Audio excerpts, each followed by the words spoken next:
Saturday morning டே வந்து நல்லா ரிலாக்ஸ்டாக இன்னைக்கு வந்து ஸ்டார்ட் ஆச்சு. ஸோ லாஸ்ட் நைட்டே வந்து இன்னைக்கு காலையில் பிரேக்ஃபாஸ்ட்டுக்கு சப்பாத்தியும் மட்டன் கிரேவியும் வேணும்னு சொல்லியிருந்தாங்க.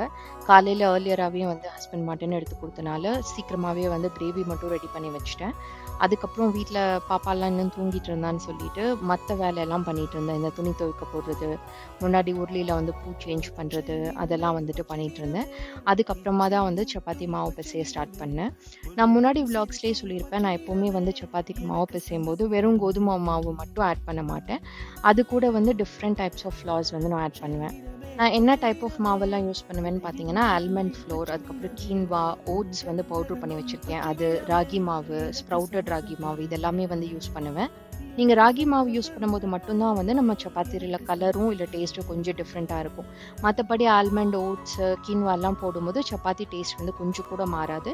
நீங்க ட்ரை பண்ணது இல்லன்னா கண்டிப்பா ட்ரை பண்ணி பார்த்துட்டு சொல்லுங்க.